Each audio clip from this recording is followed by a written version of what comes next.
자, 여러분들 마스터캠 교재 272페이지에 보면 포켓 가공이라고 하는 게 있어요.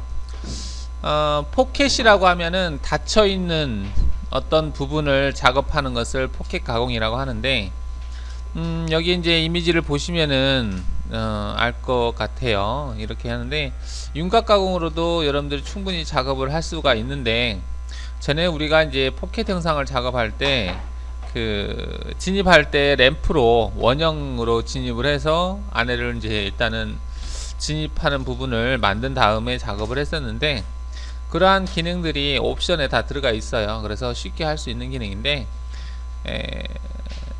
윤곽으로도 다 할 수 있지만 좀 더 편하게 할 수 있는 기능이 있다라는 거예요. 그래서 이제 여러분들 지금 윤곽 가공만 배웠어도 웬만한 형상들은 다 가공할 수가 있어요. 윤곽하고 드릴만 알고 있으면 다 할 수 있는데 그거를 좀 더 쉽게 할 수 있다, 그렇게 생각하시면 됩니다. 그래서 실상 여러분 현장에 나가 보시면 윤곽 하나 가지고 다 해요. 굳이 뭐 다른 거 알 필요가 없을 정도로 그렇게 형상이 간단하기 때문에. 자, 그러면 한번 보겠습니다. 닫힌 형태 또는 열린 형태의 도형 윤곽의 내측 영역을 특정 깊이로 가공 또는 포켓 가공 실행해서 적용될 각종 조건들을 설정하는 항목들 중에서 설명한 윤곽 가공 내용과 동일한 부분이 있어요. 그런 부분은 이제 설명을 이제 빼고 포켓 가공에서 해당되는 내용만 설명하겠다, 그런 내용입니다. 여기서 이제 가공할 때 하향이냐 상향이냐 라고 하는 설명이 있는데, 하향과 상향은 내려 깎는다 올려 깎는다 그 얘기인데, 이제 공구가 이렇게 생겼으면 이제 칼날이 이렇게 생겼겠죠. 이렇게 생겼으면, 자, 소재가 이렇게 있으면 얘가 이제 전진을 하겠죠. 피드를 전진하면 공구는 항상 오른쪽으로만 돌아가죠, 시계 방향으로. 그래서 소재가 이렇게 있으면 여기서 위에서부터 이제 내려 깎는 거죠. 이렇게 이제 소재를 깎는다. 그래서 얘를 하향이라고 합니다. 지금 진행 경로에, 진행 방향에 좌측으로 공구 중심이 간다. 그래서 하향 절삭이다 그래요. 일반적으로 이제 하향 절삭을 많이 쓰고 있고요. 여기서도 지금 주로 이제 하향으로 할 건지 상향으로 할 건지를 이제 선택을 하는 건데, 포켓 가공을 할 때도 이 선택하는 부분이 있어서 되도록이면은 하향 절삭을 사용을 합니다. 그 다음에 여기 이제 추가적인 정삭 분리 생성이라고 되어 있는데, 뭐 딱히 쓸 일은 없을 것 같고요. 카피하는 게 간단하기 때문에 동일한 걸 카피해서 하나는 황삭 하나는 정삭 이렇게 생성하시면 될 것 같습니다. 그 다음에 포켓에서 이제 일반 가공이다 그러면은 닫혀있는 형상을 가공하는 거고요. 여기서 이제 표면 가공이다 그러면 좀 차이가 있습니다. 자, 한번 비교를 해 보겠습니다. 표면 가공과 일반 가공이 어떻게 차이가 나는지. 표면이라고 하면은 어떤 윗면을 제거할 때 사용한다 라고 보셔도 될 것 같고요. 표면 가공 나름대로의 어떤 장점들이 있기 때문에 잘 사용하시면은 편할 것 같습니다.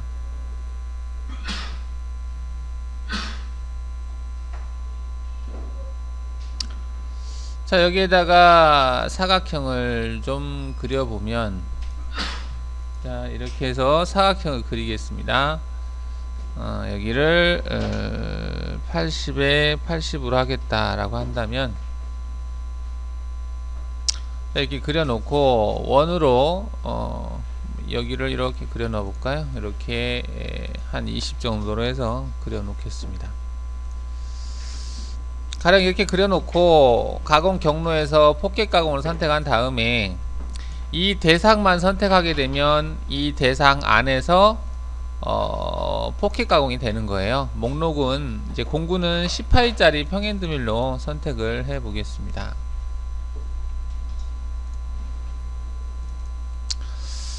절삭 조건은 이제 표준으로 해놓은 상태에서 측면 가공 여유는 0으로 하고요. 그 다음에 연결 조건에서는 이제 깊이 값을 마이너스 10을 주겠다라고 체크를 하겠습니다.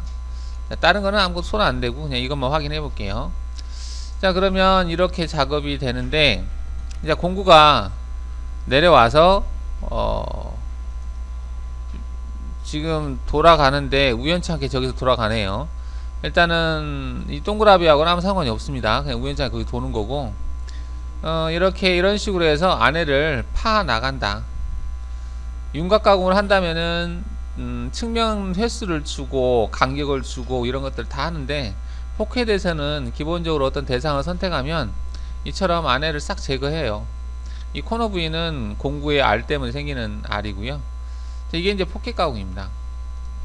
이런 식으로 재료 설정을 해서 한번 보면, 전체 형상에서 얘를 90에 90 정도로 50 정도로 해서, 자, 얘를 모의 가공을 해보면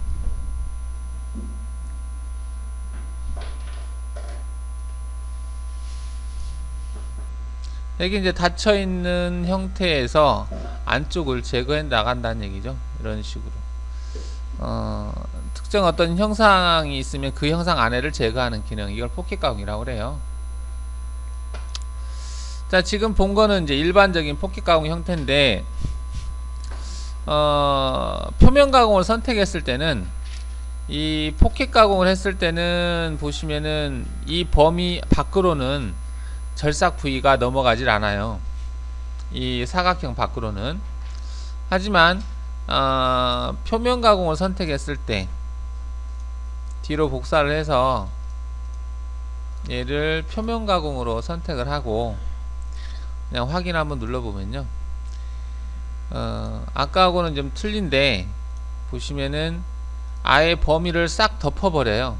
아까는 이 사각형 범위 밖으로는 안 나갔었는데 지금은 이 가공 영역이 이 사각형 선택한 대상 도형을 넘어갑니다.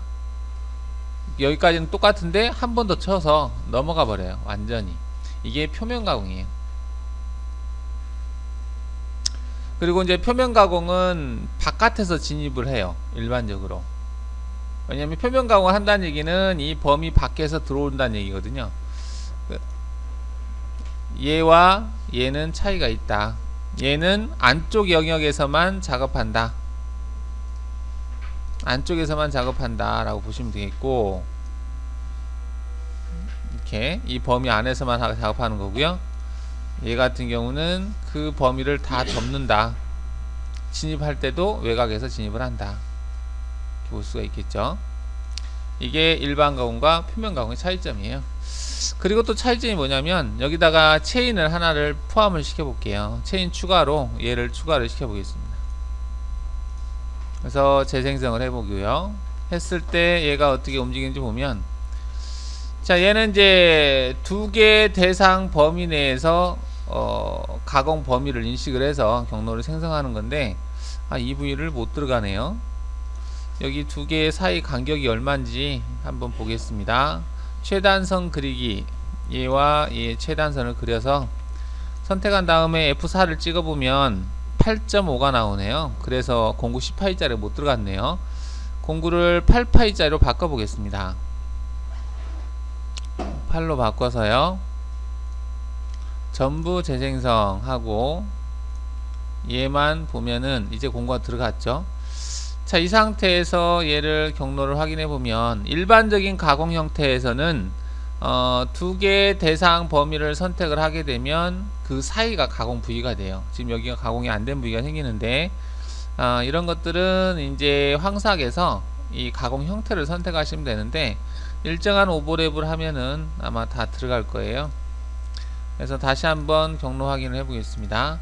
두 개의 대상을 찍어서 선택을 해서 가공 영역을 선택했을 때 이처럼 두 개의 영역 사이가 가공 부위가 됩니다. 이게 일반적인 포켓 가공이고요. 만약에 표면 가공에서 얘도 체인을 추가를 해서 재생성을 한 다음에 모의 가공을 해보면, 자, 얘하고 아까하고는 좀 차이가 있겠습니다. 얘도 미절삭된 부위가 생기네요. 얘도 가공 형태를 나선형으로 바꾸겠습니다. 다시 경로를 확인해 보면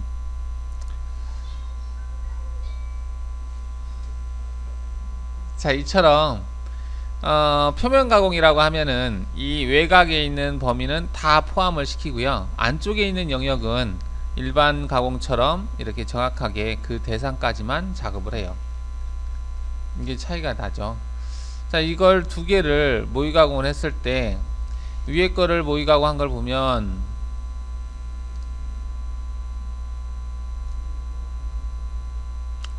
이렇게 작업을 한 거예요. 위에 거 영역은 이렇게 작업을 했고요. 자, 밑에 거를 작업한 걸 보면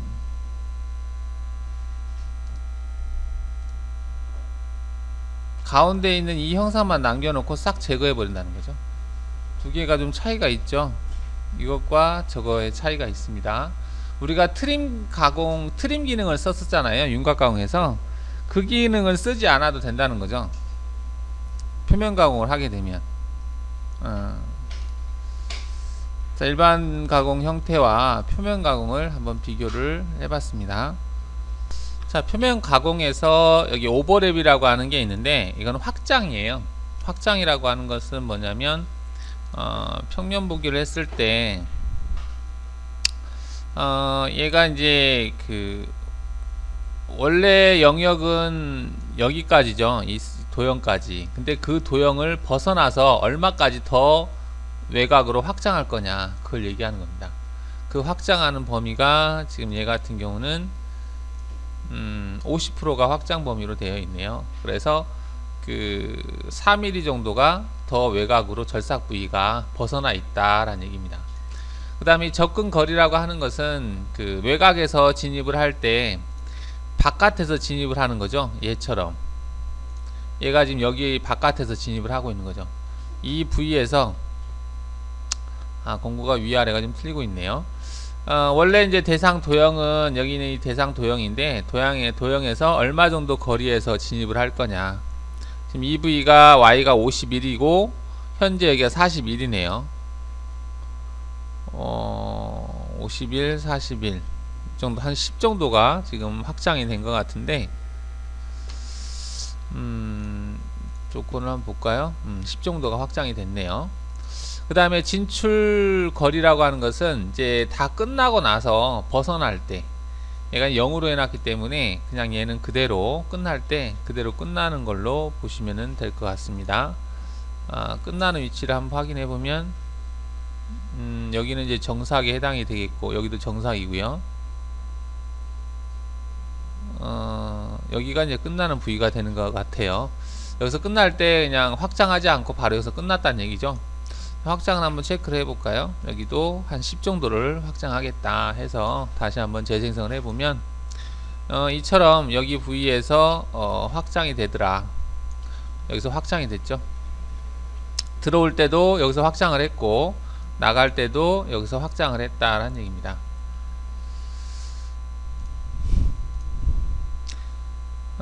이거는 이제 아일랜드라고 하는 다른 대상이 있었을 때 얘기고요. 표면 가공에서 뭐 이 정도로 하면 될 것 같고요. 조건에서 이제 다른 형태를 한번 보면 아일랜드 면가공은 나중에 체크하겠습니다. 자, 재가공이라고 하는 게 있는데 윤곽 가공에서도 재가공이 있었어요. 포켓 가공에서도 재가공 기능이 있는데요.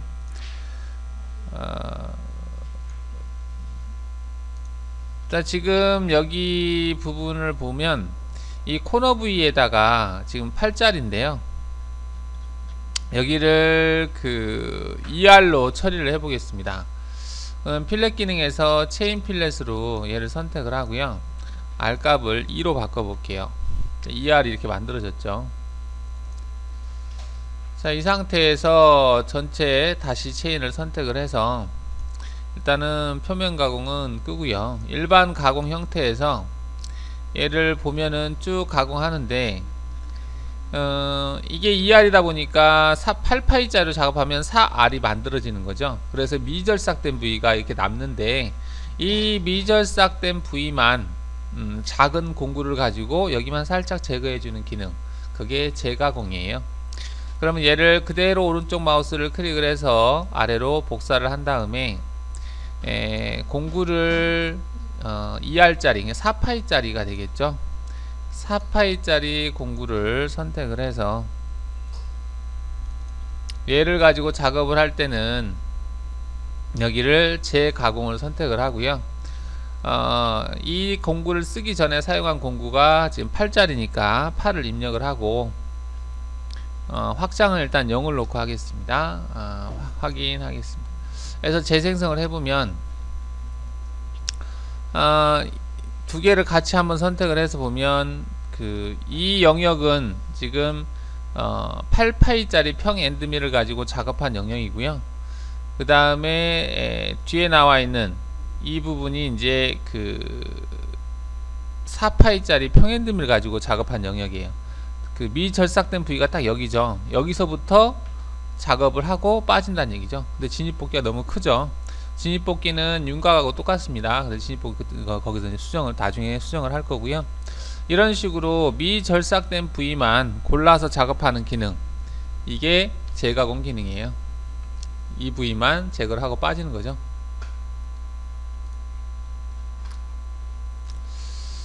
재가공을 할 때 이 확장이라고 하는 게 있는데, 지금 확장을 0을 줬기 때문에 미절삭된 부위 딱 그 지점에서 시작을 하는데, 일반적으로는 이 확장을 줍니다. 그래서 한 1mm 정도로 확장을 주겠다 이렇게 해 놓고 다시 재생성을 하시게 되면 같이 선택을 해서 한번 보면 이게 이제 전공구 8파이짜리로 작업한 영역이고요.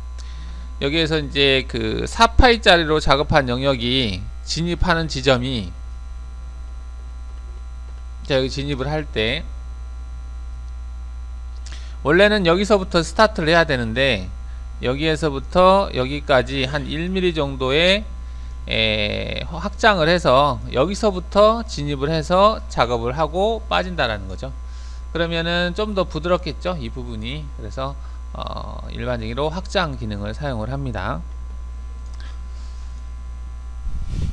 그 다음에 전체 윤곽을 따라 정삭 실행, 이거는 뭐 전체를 다 돌린다는 얘기고요. 가공 대상 산출 영역 화면 표시는 작업자가 이제 미절삭된 부위를 육안으로 보면서 할 수 있게 해준다는 건데, 필요 없고 재가공은 이 정도만 하면 될 것 같아요.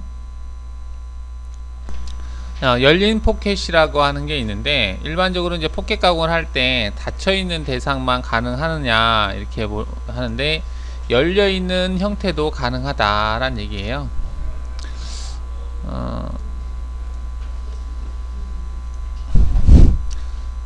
체인을 잡을 때 지금 이 부분을 잡았는데, 경우에 따라서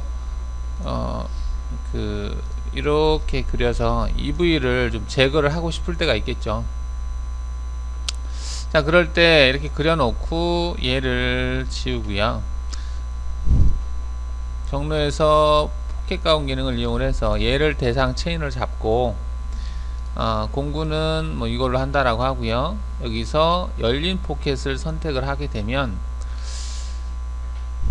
그 다음에 나머지들은 그냥 그대로 두는 걸로 하고요. 연결 조건에서는 뭐 마이너스 20까지 하겠다. 여기는 마이너스 10에서부터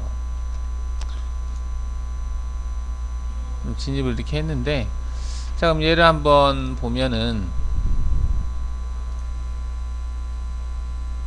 기존에 이제 위에 부분은 이런 식으로 제거를 하고 다시 여기를 이렇게 따낸다는 얘기죠. 근데 지금 작업한 것은 가운데에서 진입을 헬릭스로 진입을 했는데, 헬리컬로 여기에서 이제 조건을 이해를 체크를 하게 되면 열려있는 부위 중간점에서 시작하겠다 라는 얘기예요. 확인하시고 재생성을 하게 되면 얘가 이제 작업을 할 때 안에서부터 가운데에서부터 퍼져나가는 형태로 제거를 해나간다는 얘기죠. 해나가고 맨 이제 정삭 작업으로 외곽을 돌리고 진입복귀가 이제 적용이 된 거죠. 자, 이런 식으로 특정한 부위를 따내고자 할 때 이렇게 간단하게 그려서 따내면 돼요. 뭐 윤곽으로 해도 되죠. 윤곽으로 해서 측면각을 주면 되는데, 이거를 뭐 좀 더 편하게 할 수 있다 라고 보시면 되겠죠. 이게 이제 열린 포켓 작업이에요. 일반적으로 열린 포켓을 사용하지 않은 상태에서 열린 대상을 찍으면 오류 메시지가 뜹니다. 열린 포켓을 사용하라고. 그때 이제 일정한 오버레이, 얘는 이제 확장이에요. 지금 확장이 125%가 되어 있는데 얘를 조절하시면 되겠고요. 이게 이제 열린 포켓이다라고 보시면 되겠습니다. 자, 여기 이제 황삭 형태 어떤 조건을 주는 부분이 있는데, 자, 열린 포켓을 일단은 끄고, 조건에서 황삭을 클릭하시면 여기 이제 황삭을 하겠다 안 하겠다 체크하는 부분이 있어요. 기본적으로 이제 황삭을 하겠다라고 체크하게 되면 이제 황삭 경로가 생성이 되는 거고요. 얘를 체크 안 하면은 정삭 경로만 생성이 되겠죠. 윤곽 가공처럼. 자, 황삭을 체크했을 때 어떤 형태로 가공을 할 건지 여기서 여러 가지 형태가 나오는데요. 이거는 여러분들이 원하는 거 선택하면 되는데, 기본적으로 얘가 미절삭된 부위가 없이 다 가공이 되는 형태고요. 경우에 따라서 이런 왕복절삭을 선택을 하는 경우도 있어요. 근데 이렇게 왕복절삭을 선택하는 경우에는 형상이 사각형, 각진 형태가 되어 있을 때는 얘가 편해요. 얘를 선택하고 재생성을 해보면 경로가 이렇게 생성되는 거예요. 근데 이제 이렇게 사이에 이런 원이 있거나 그랬을 경우에는 약간 형태가 별로 이렇게 썩 좋지는 않은데요. 쭉 가는 건 괜찮은데 여기서 형상이 있으면 얘가 이렇게 좀 피해 가야 되기 때문에 나중에 정삭으로 돌 때 이 부분에서 미절삭된 부분이 좀 많이 생겨요. 그래서 부하가 좀 많이 걸린다라고 보시면 되겠죠. 원하는 형태를 선택하면 되는데, 이렇게 하든 저렇게 하든 뭐 결과만 나오면 되는데, 이렇게 하든 저렇게 하든 모양을 보시면은 좀 비슷비슷한데 약간씩 차이가 좀 있어요. 여러분들이 편한 대로 선택을 하시면 되겠습니다. 이게 좀 보기가 좋기는 좋죠. 미절삭된 부분이 남질 않네요. 이것도 괜찮겠네요. 이렇게 해도 되고, 아니면은 얘를 선택하든 얘를 선택하든, 얘를 선택하면 조금 특이하게 좀 나올 것 같은데 형상이 조금 특이하죠. 보는 거 보면은 이런 식으로 나오는 작업이고요. 일단 결과는 같은데 가공 시간이라든지 그런 것들이 좀 차이가 있습니다. 투로 나선형을 선택하게 되면 이제 원형에 가깝게 경로가 생성되는 거고요. 이런 식으로 생성되는 거. 일단 결과는 같으니까 형태를 선택해 가면서 주시면 되겠고, 여기에서 이제 간격이라고 하는 것은 한번 지나가고 나서 그 절삭량을 생각하시면 돼요. 절삭량이 50으로 되어 있는데 50%, 그러니까 공구 파이의 50%니까 이제 4mm 정도가 절삭된다. 이렇게 했을 때 보시면은 한번 얘가 제거를 하고 나서 그 다음에 또 가는 이 간격, 여기에서 여기 간격이 사란 얘기예요. 그러면 한번 지나가고 나서 또 지나갈 때 4mm만큼 이렇게 가니까 이 얘기는 그만큼 절삭이 된다라고 보시면 되겠죠.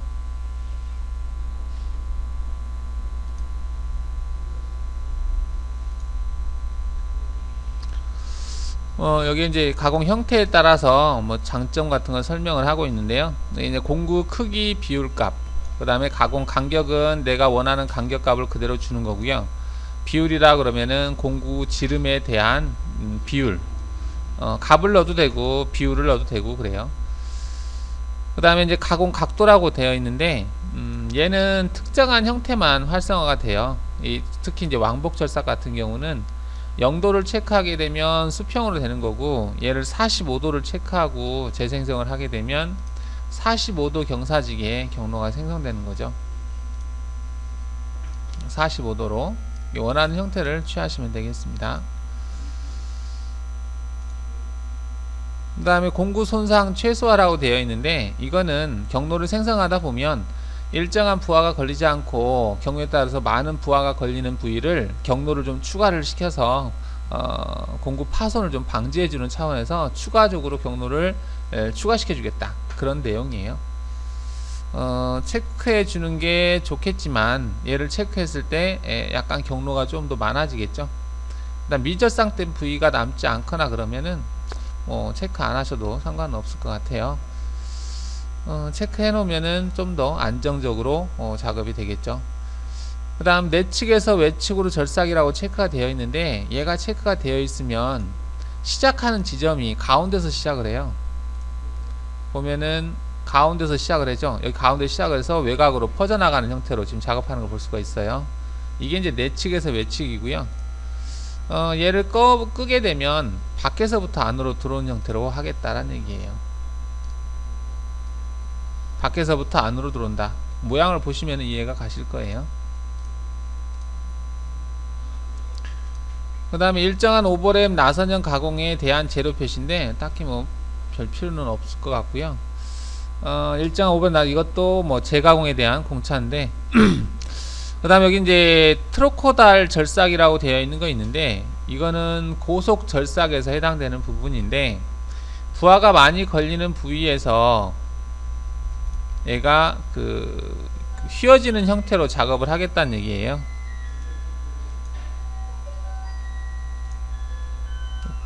재생성을 하게 되면 직선 형태로 이동하지 않고 얘가 돌면서 이동하는 부위가 있는데 이 부위는 이제 절삭 부하가 많이 걸리겠다 싶은 부위는 이렇게 휘는 형태로 경로를 추가시켜주는 기능인데 이건 고속 가공 기능이 있는 장비에서만 해당이 됩니다. 일반 머신센터에서 이걸 하면 시간이 엄청 걸려요. 자, 이렇게 해서 이제 황사 가공에 대해서 살펴봤습니다. 자, 여기서 내측에서 외측으로 가공 그런 내용이 있고요. 여기 내용이 있고 트로코다일 절삭에 대한 내용이 있습니다. 자, 진입 동작이라고 되어 있는데 진입 동작은 포켓은 닫혀 있는 형태에서 진입을 하기 때문에 일반적으로 이제 자동으로 부여라고 하면은 수직으로 그냥 꽂는 거고요. 수직 절삭을 하는 형태를 자동으로 부여라고 되어 있고 그 다음에 램프라고 하는 것은 이제 경사직에 직선 형태를 가지면서 들어가는 거고요. 헬릭스라다 그러면은 이제 원형을 그리면서 들어가는 것을 얘기를 합니다. 자, 그러면 자동으로 부여라는 기능을 한번 확인을 해보면 이 대상에서 지금 작업을 할 때 일정한 오버랩으로 바꾸고요. 정삭은 하지 않고 하겠습니다. 하지 않고 진입 동작에서 자동으로 부여를 체크를 하잖아요. 그러면 얘가 그냥 수직으로 꽂아요. 어디서 꽂는가는 얘가 알아서 합니다. 그냥 지금 여기에서 그냥 꽂는 거네요. 여기서 꽂아서 뚝 들어간다라는 얘기입니다. 이렇게 아무데나 임의의 포인트에 들어가는데 그러면 내가 원하는 데서 들어가게 할 수 없느냐? 할 수 있어요. 그러면 그렇게 하려면은 일단은 공구가 지금 이 자루하고 얘하고 틀리기 때문에 좀 보기가 좀 그러네요. 얘도 동일하게 8로 하겠습니다. 지금 이제 공구가 들어가는 위치가 여기로 들어가죠.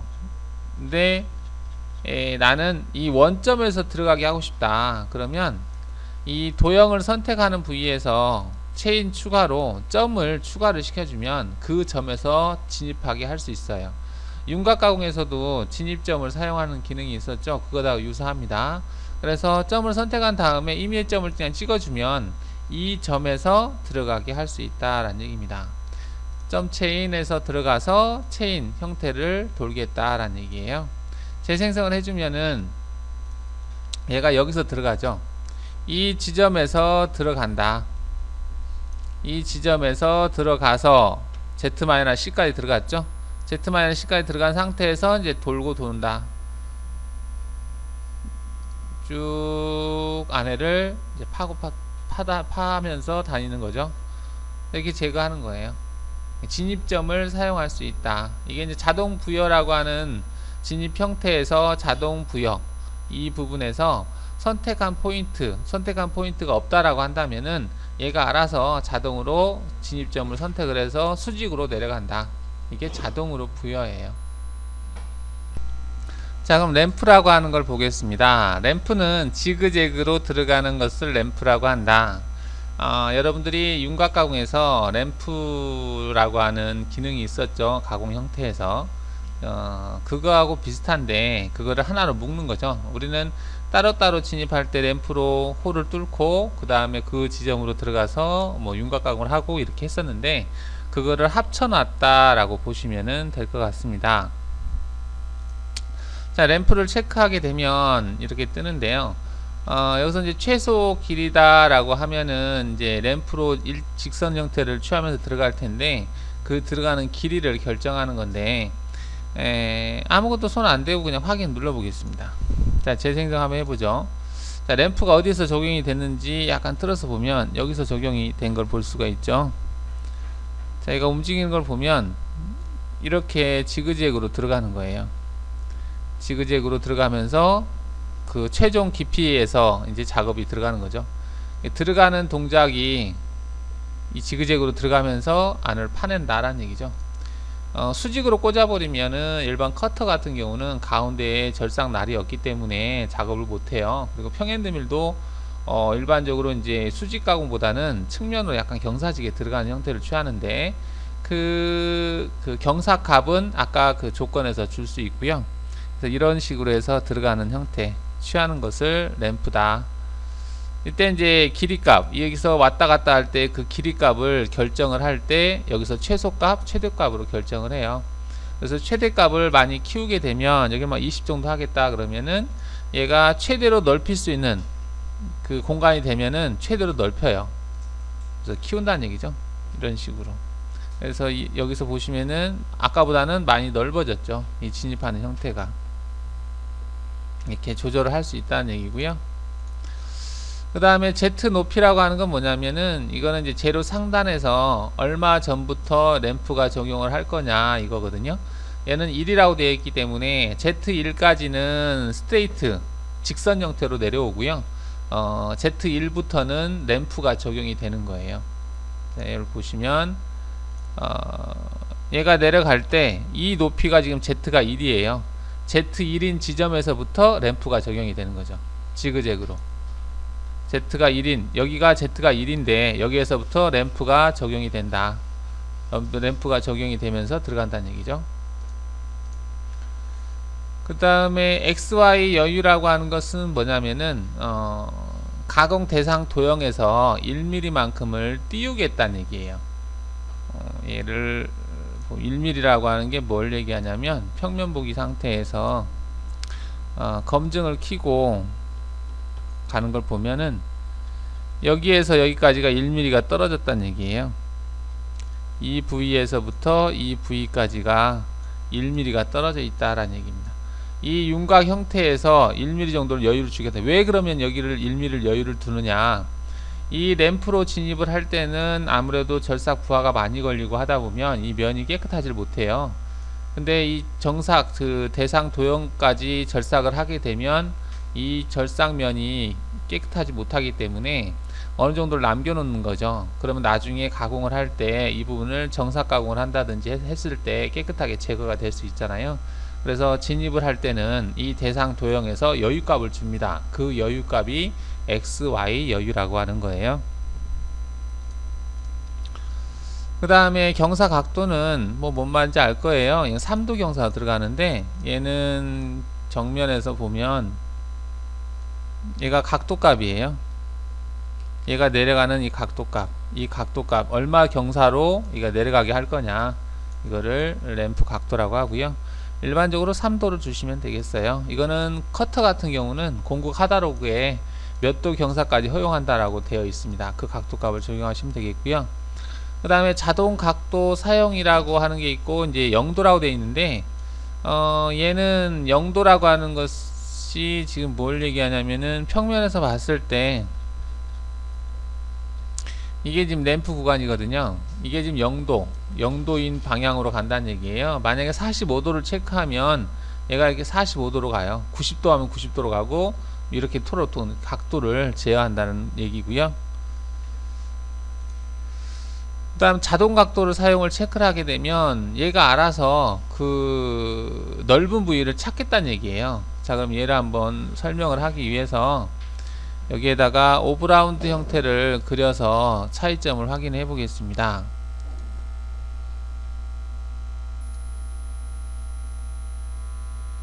자, 이렇게 오브라운드 형태를 제가 그렸어요. 그리고 체인을 전체 다시 체인으로 얘로 잡아 보겠습니다. 자, 얘로 잡았을 때 램프가 적용이 될 때 지금 0도로 적용이 됐는데 경우에 따라서 이 각도 값을 0도로 하면은 좀 그렇게 갖고 오브라운드 형태를 제가 다시 그려보겠습니다. 얘를 좀 경사지게 그려볼게요. 각도를 틀어서 45도 정도 경사지게 해서 이렇게 그려보겠습니다. 자, 그럼 체인을 얘로 선택을 해서 봤을 때 재생성을 하게 되면 지금 그 램프가 적용이 안 된 걸 볼 수 있죠. 얘가 램프가 적용이 안 된 건 왜 그러냐면 이 조건에서 보시면은 각도가 지금 0도로 돼 있어요. 그래서 0도로 하다 보면 이 최소 길이가 4인데 이 4라는 이 거리를 유지를 못하니까, 생성을 못하니까 그냥 수직으로 꽂는 거예요. 램프가 실패했을 때 어떻게 할래? 수직으로 그냥 꽂겠다. 그래서 수직으로 꽂는 거거든요. 근데 만약에 이 자동 각도 사용을 체크를 하게 되면 얘가 가장 넓은 부위를 계산을 해요. 그래서 램프를 적용할 수 있게 해줍니다. 그러면은 이처럼 램프가 이 형태를 적용을 해서 가장 넓은 부위를 자동으로 체크를 해서 램프를 적용한다. 이게 좀 필요해요. 그래서 웬만하면 자동 각도를 체크하시면 지가 알아서 넓은 부위를 체크해서 램프 적용할 부위를 각도를 찾습니다. 그 다음에 여기 슬로폭이라고 하는 게 있는데요. 얘는 뭐냐면은 지금 얘가 0으로 되어 있는데 0으로 해놓은 상태에서 램프를 적용을 하게 되면 어떤 문제가 생기냐면 갔던 부위를 계속 가기 때문에 지금 얘가 여기에서 지그재그로 가는데 갈 때도 이쪽 면이 다 먹고 올 때도 이쪽 면이 먹고 그래요. 그래서 이 폭이 좁기 때문에 칩 배출이 잘 안 되거든요. 그래서 어떻게 하면 좀 더 칩 배출을 원활하게 하느냐, 한쪽으로 갈 때는 절삭면이 한쪽은 먹고 한쪽은 먹지 않게 하려면 이 직선 형태로 왔다 갔다 하지 않고 얘를 약간 오브라운드 형태로 왔다 갔다 하는 거죠. 땅콩 모양으로 이렇게. 그럼 안에가 넓어지거든요. 자, 그래서 걔를 한번 해보면 그 부위가 여기 폭인데 얘를 폭을 내가 1을 주겠다 라고 체크를 하고 재생성을 하게 되면 이처럼 얘가 직선 형태로 왔다 갔다 하는 게 아니라 폭을 형성을 하면서 왔다 갔다 해요. 그래서 얘가 움직이는 거 보면 들어가서 그 약간의 평면에서 봤을 때 이렇게 폭을 그리면서 가기 때문에 모의 가공을 할 때도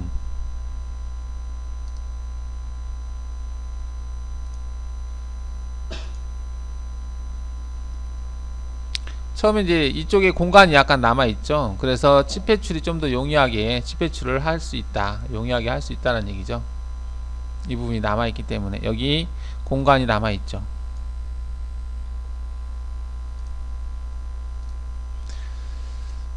그 다음에 도형 선택 처음 위치 기준으로 진입하겠다 라고 되어 있는데 이건 뭐 별반 차이가 없을 것 같아요. 이게 도형 선택 위치 처음 위치다 그러면 점을 하나를 선택을 해서 한번 볼까요? 지금 같은 경우는 자동 각도로 했는데 여기에서부터 지금 시작을 하고 있는데 체인을 선택을 해보면 지금 체인이 여기서 시작을 해요. 그래서 램프가 여기에서부터 이렇게 적용을 하고 있는 거거든요. 근데 이제 시작 위치를 점으로 한번 한 이 정도에서 한번 선택을 해보겠습니다. 점으로 해서 적용이 되는지. 체인 추가로 점을 하나를 여기다 추가를 해보겠습니다. 그래서 점을 맨 위로 올려서 추가를 하고 다시 재생성을 해보겠습니다. 적용이 안되네요. 대상 도형 체인의 시작 위치를 기준으로 해서 얘가 램프가 적용이 되네요.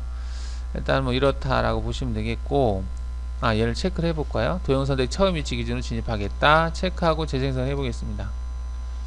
그럼 이쪽으로 바뀌었네요.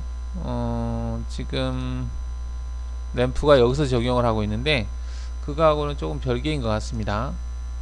여기가 시작 위치인데 일단은 얘는 그렇고, 그 다음에 선택된 진입점에서 램프 시작이라고 하는 부위는 뭐냐면 얘를 체크를 하게 되면 내가 선택한 점이 있죠. 아까 선택을 여기를 처음으로 선택을 했었는데 여기에서부터 램프가 적용이 돼요. 이 선택된 이 점에서부터. 뭐 이거는 별로겠는데 필요할 때도 있기는 하겠지만 별로겠어요. 이게 진입복귀, 윤곽에서 진입복귀처럼 이 점에서부터 시작 위치까지 경사지게 쭉 내려가겠다, 이렇게 보시면 되겠습니다. 다음 진입시에 이송속도를 Z축 이송속도로 할 건지 아니면 XY축 이송속도로 할 건지 그걸 선택하는 거고요. 이게 이제 그 램프를 할 때 시계 방향으로 돌 건지 반시계 방향으로 돌 건지 선택하는 부분입니다. 이게 이제 진입할 때 램프 진입하는 방법이에요. 자, 그럼 헬릭스 부분을 보겠습니다. 램프가 이제 프로그램은 좀 간단해지는데 헬릭스 형태도 좀 많이 쓰는데요. 얘는 원형을 그리면서 들어가는 거예요. 이때 이제 얘도 최소 반경이 있고 최대 반경이 있는데, 일반적으로는 여기를 네, 이렇게 놓고 그냥 확인 눌러 볼게요. 재생성을 해보면 얘는 적용이 안 되겠네요. 생성을 못하죠. 폭이 좁으니까 헬릭스로는 돌지를 못하는 형태가 되겠고, 아까 같은 체인을 다시 바꿔보면 전체 다시 체인으로 해서 얘로 체인을 바꾸겠습니다. 바꾸고 재생성을 해보면 이렇게 되겠죠.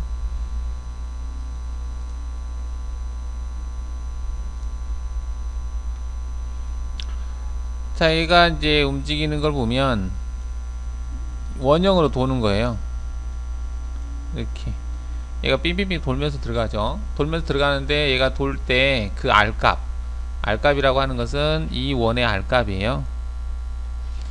이 R값이 얼마냐, 이게 이제 최소 R이 있고 최대 R이 있는데, 최대 R값은 벗어나지 않게 더 크게는 안 하고, 이 최대 R, 최소 R은 뭐 이렇게 조그맣게 돌겠죠. 그걸 얘기하는 건데, 이렇게 돌았을 때는 이제 너무 커버리면 이 원이 어떤 문제가 있냐면, 얘를 모의 가공을 해보면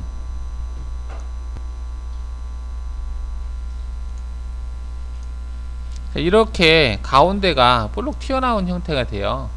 그러면 아무래도 칩 배출이 그닥 이것 때문에 잘 안되거든요. 그래서 이 부위가 안 남게 하려면은 최대 45% 정도로 하면 돼요. 그럼 이 부위가 안 남아요. 그럼 그 얘기는 뭐냐면, 여기 조건에서 얘를 45%를 하겠다는 얘기예요. 얘는 한 10% 정도 주고요. 이렇게 하고 재생성을 하게 되면 이 원이 작아지죠. 그래서 얘가 돌았을 때 이 원이 지금 반경이, 이 원의 반경이 45%예요. 45%. 지름의 45%니까 반경이 50%거든요. 이 반경보다 작다는 얘기예요. 그러다 보니까 이 부분이 겹쳐요. 가공된 부위가. 그래서 완벽하게 이렇게 뻥 뚫린다는 얘기입니다. 얘를 모의 가공해서 보면 이렇게 된다는 얘기예요. 이 부분이 완벽하게 뚫리기 때문에 칩 배출이 잘 된다는 얘기죠. 얘는 이제 엔드밀인데, 커터 같은 경우는 이게 상당히 커요. 크기 때문에 칩 배출을 좀 용이하게 하기 위해서 이 부위를 45% 정도로 줘요. 자, 이게 이제 여기에서 주는 값들이고요. 이게 진입 높이는 똑같아요. 아까 램프처럼 램프 이 헬리컬이 시작되는 높이, 그 다음에 XY 유지 간격도 마찬가지, 그 다음에 Z방의 진입 각도, 이것도 마찬가지예요. 그 다음에 원호 이송 형태로 출력하겠다, G02, G03으로 출력하겠다는 얘기예요. 이걸 꺼버리면 G01로 출력되는 겁니다. 그 다음에 도형 선택 처음 위치 기준으로 진입하겠다, 얘를 체크를 하게 되면 가령 이제 얘가 지금 시작하는 위치가 여기서 시작을 했는데, 얘는 체인이 지금 여기서 시작하기 때문에 이 근처에서 시작한 거거든요. 근데 나는 여기 점을 중심으로 해서 헬릭스를 적용을 하고 싶다라고 한다면은, 여기서 체인 추가로 점을 추가를 하는데 이 포인트를 선택을 해줘요.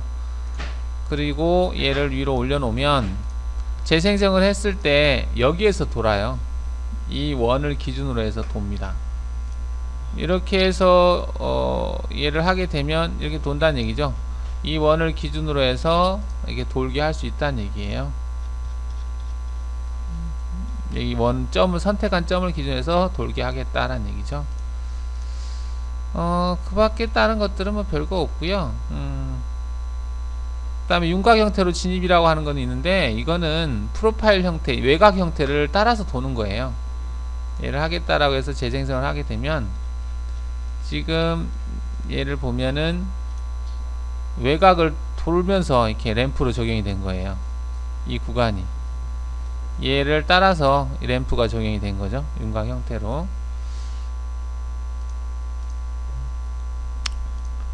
그 다음에 여기 모든 진입이 실패, 윤곽 형태로 하는데 얘는 헬릭스로 도는데 돌 수 없는 공간이 좁을 경우에만 하겠다 체크를 해 놓으면, 얘를 다 시도를 해봐요. 해서 얘가 되면은 이 헬릭스로 헬리컬로 하고, 이게 안 된다 그러면은 윤곽 형태로 들어가겠다는 얘기예요. 그때 이제 최소 적용 길이가 지금 100이라고 되어 있는데, 그 윤곽의 길이 값이 100보다 커야만이 얘가 적용하겠다는 얘기예요.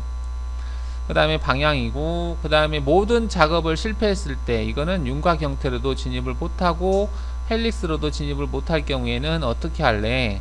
수직으로 절삭을 할 건지, 아니면 다음 영역으로 넘어갈 건지, 아니면은 실패를 했으면은 그 실패한 대상 범위는 어떤 특정 대상 도형을 생성을 해서 그 부위는 다시 경로를 생성해라 이렇게 표현을 할 건지, 그 다음에 진입시 이송 속도는 뭘로 할 건지, 이런 걸 선택하는 부분이에요.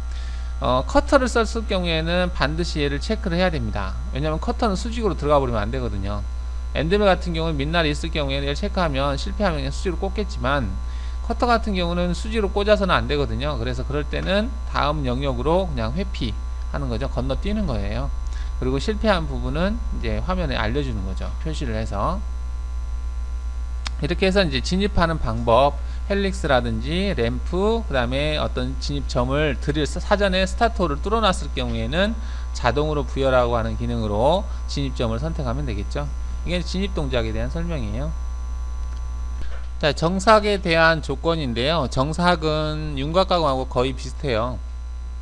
남겨진 외곽을 돌리는 거니까, 일단은 황삭을 이렇게 해서 뭐 자동으로 부여하겠다라고 체크하고요. 정삭에서 얘를 체크를 하게 되면, 여기서 이제 가공 횟수라고 나와 있는데, 정삭을 몇 번 할 거냐, 몇 번. 그러니까 여기서 이제 정삭 여유를 내 0.5를 남겨놓겠다 그러면 0.5를 남겨놓고 정삭을 한 번 하겠다는 얘기예요. 이렇게 한 상태에서 재생성을 하게 되면, 평면 보기를 했을 때 이 외곽을 정삭으로 한번 돌린 거예요. 이게 지금 정삭이거든요. 정삭 0.5를 남겨놓고, 근데 만약에 두 번 하겠다 그러면 정삭을 두 번 하는 거예요. 이렇게 정삭 두 번 하잖아. 하나, 둘, 그죠?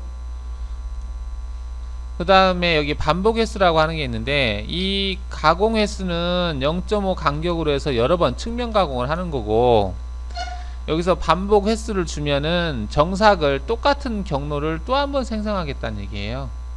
반복하겠다는 얘기야. 그러니까 한 번 하고 나서 또 한 번 갔을 때도 절삭은 되긴 되거든요. 면을 어떤 뭐 맞춰야 되는 경우, 조도를 맞추거나 정밀도를 맞출 때 사용하겠지만 일반적으로는 잘 안 쓴다라고 보시면 되겠죠. 그 다음에 공구 보정 기준이라고 컴퓨터로 되어 있는데, 여러분들이 정삭 작업은 항상 공차가 들어가죠. 그래서 공차 값이 필요하다라고 한다면은 여기서 중복 보정을 체크하고 작업하시면 G41 D0 뭐 얼마 이렇게 해서 출력이 된다는 얘기예요. 즉 포켓에서 끼워 맞춤을 할 때 어떤 공차를 맞출 때 사용을 하시면 됩니다. 그 대신에 이 중복 보정을 할 때는 꼭 진입복귀가 있어야 됩니다. 그래서 여기 진입복귀를 체크를 해서 진입복귀를 주셔야 돼요. 진입할 때는 정삭에서의 이 진입복귀는 정삭 간격을 주시면 됩니다. 정삭 간격 0.5잖아요. 그럼 진입복귀에서도 여기를 0.5, 0.5를 주시면 돼요. 너무 크게 줄 필요는 없습니다. 0.5만 줘도 충분해요. 이렇게 해서 재생성을 해보면, 자 여기 보시면은 이제 공구가 진입을 할 때, 자 여기서 이제 진입을 하겠죠. 지금 여기서 이제 공구가 진입을 해서 하는데, 여기에서 여기까지가 지금 정삭 여유예요. 이 간격이 0.5거든요. 그래서 직선 구간도 있고 원호 구간도 있다. 근데 0.5씩 준 거죠. 그러니까 들어갈 때 여기서 들어가게 되면 실제로 가공되지 않은 부위로 들어가서 이렇게 가공을 한다는 얘기예요. 이걸 너무 크게 주면 진입 폭격이 커버리면 이게 자동으로 그 차단이 될 수가 있어요. 윤곽 형태에서. 그러니까 되도록 크게 주지 말라라는 얘기죠. 정삭 여유 정도 주시면 되겠다. 이렇게 하고 나서 이제 빠져나올 때 여기서 빠져나오는 거죠. 정삭을 할 때는 이렇게 진입 폭기를 주시는 게 부드럽겠죠. 그 다음에 오버랩이라고 하는 것은 뭐냐면 서로 겹치는 부위를 주겠다는 얘기인데요. 얘를 0.5 정도로 겹치를 하게 되면 어떻게 나오냐면 이 부위가 겹치는 부위가 생겨요. 여기서 여기까지가 겹치는 부위, 0.5가 겹치는 부위예요.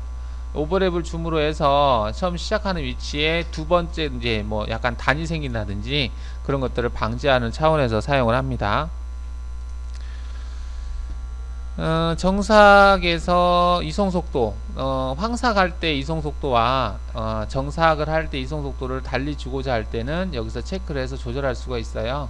이송속도 나는 뭐 200으로 하겠다, 회전수를 뭐 5000으로 하겠다, 이렇게 따로따로 줄 수 있다라는 얘기고요. 그 다음에 외측, 윤곽, 정삭, 실행이라고 하는 부분이 체크가 되어 있는데, 여기서 외측이라고 하는 것은 이 형태에서는 이 외곽을 돌리는 것을 외측이라고 보시면 되겠어요. 자, 그럼 여기다가 가운데다가 RT를 해보면 원형이 있겠죠. 얘를 원형을 추가를 다시 한번 해보면, 얘를 추가를 하겠습니다. 자, 재생성을 하게 되면, 자, 지금 정삭을 할 때 이 사이 간격이 갭이 안 나오네요. 둘 다 지금 정삭을 하고 있는데 이 부위가 지금 겹치네요. 정삭을 하려고 했더니 겹치다 보니까 얘는 정삭을 했는데 이 외곽 부분은 정삭을 했는데 황삭해서 이제 안되고 정삭은 둘 다 했네요. 근데 이제 경우에 따라서 이 외곽은 정삭을 안하고 안에 있는 이 형태만 정삭을 하고 싶다. 그럴 경우에 얘를 체크를 꺼버리면 외측 정삭을 안해요. 보면은 외측 정삭이 빠졌죠. 안쪽에는 정삭을 했는데 외곽에는 정삭을 하지 않았다, 이렇게 보시면 되겠습니다. 특히 이제 이 기능은 어느 때 많이 쓰냐면은 절삭 조건이 표면 가공을 사용했을 때 많이 써요. 왜냐면 이 표면 가공을 했을 때는 필요 없이 외곽을 돌 필요가 없거든요. 얘가 움직이는 걸 보면은 쭉 돌았죠. 지금 정삭을 안 한 거거든요. 근데 여기다 정삭을 추가하게 되면 외곽에 또 한 번 경로가 추가가 돼요. 얘를 체크를 했을 때는 외곽에 경로가 또 생긴다는 얘기죠. 지금 여기 보면은 돌아간 이 경로가 생성이 됐어요. 아까는 이게 생성이 안 됐었거든요. 그래서 쭉 한 바퀴, 맨 마지막에 외곽을 한 바퀴 돌려준다. 얘를 할 건지 말 건지를 여기서 결정을 해요. 그 다음 황삭을 하고 나서 가장 가까운 위치에서 정삭을 시작하겠다라고 체크를 하게 되면 이제 정삭 시작하는 부위가 황삭 가공하고 나서 가까운 부위에서 시작하게 되는 거고, 그 다음 공구 유지를 체크하게 되면 정삭 작업을 할 때 정삭과 정삭을 할 때 이송 높이까지 떠서 이동하는 것이 없어요. 그냥 바로 다이렉트로 간다는 얘기인데 조금 조심하셔야 되겠죠. 그 다음에 최종 깊이에서만 정삭 실행, 이거는 깊이 가공에서 한 것처럼 똑같고요. 측면 가공한 것처럼. 그 다음 모든 포켓 황삭 후에 정삭을 하겠다라고 했을 때 포켓 영역이 여러 개가 있을 때 황삭을 다 해놓고 그 다음 정삭을 하겠다, 그런 내용입니다. 자, 그 다음에 여기 보면은 좀 특이한 게 있는데 얇은 벽이라고 하는 게 있어요. 이건 뭐냐면 황삭 작업과 정삭 작업의 깊이 가공 간격을 조절하겠다는 얘기예요. 가령 연결 조건에서 마이너스 10까지 작업을 하는데 깊이 가공을 제가 5mm씩 작업하겠다라고 했어요. 그러면 두 번 황삭을 하는 거잖아요. 이때 정삭을 얘를 체크를 안 하면 황삭을 한 5mm 그 간격으로 정삭도 하겠다는 얘기예요. 재생성을 하게 되면, 자, 여기 보시면은 이게 황삭한 거하고 정삭하고, 정삭이 매번 지금 적용이 되고 있잖아요. 근데 황삭은 5mm를 제거하지만 정삭은 2.5mm씩 정삭을 하고 싶다. 그럴 경우에는 얘를 체크를 하게 되면 두 번 나눠서 2.5씩 작업하겠다라는 얘기예요. 황삭 간격은 5인데 나는 정삭 간격은 2번 나눠서 2.5씩 하겠다라는 얘기입니다. 이렇게 해놓고 나서 재생성을 하게 되면 황삭은 마이너스 5에서 작업해요. 근데 정삭을 2.5에서 한 번씩 추가합니다. 그 다음 황삭을 마이너스 10까지 하고 정삭을 2.5씩 추가를 해요. 그래서 정삭은 4번, 황삭은 2번 하게 되는 거죠. 이게 얇은 벽 가공이에요.